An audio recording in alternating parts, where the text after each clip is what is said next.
Look, I'm all about a challenge.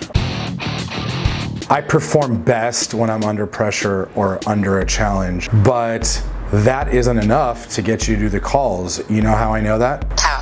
Because you haven't been making the calls. If you just wanted a challenge, you'd already be doing this. I believe that the people that do what they're supposed to do when they're supposed to do it, those people are like, they're crazy in the head.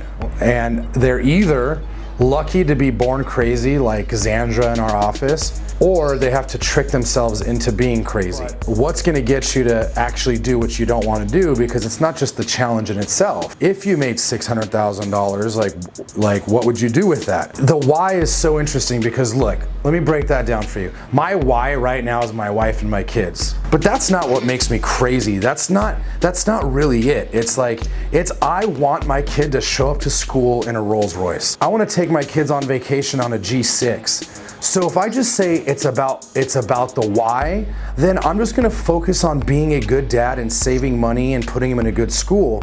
But if I'm focused on being selfish, if I could be selfish and spoil the shit out of myself, imagine how much pours over onto my kids without me even having to try, right? When I'm trying to live on a G6, my kids, their best friends, my wife, her friends, everyone that's around me, all of a sudden, they're living that same life. So the thing about the why is people confuse it with like the love and they want to make it unselfish.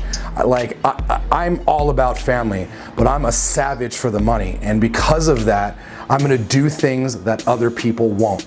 Like I can create a great life and call my leads in 30 minutes or in an hour, or I can be a savage and call them in a minute, because if I am, I'm living a different life than the same person that's buying the same leads, that's spending the same amount of money, that's working just as much, except for I'm taking a completely different approach because I'm just hungrier than they are. If you actually got real with the tough question, how many more summers do you have left, right?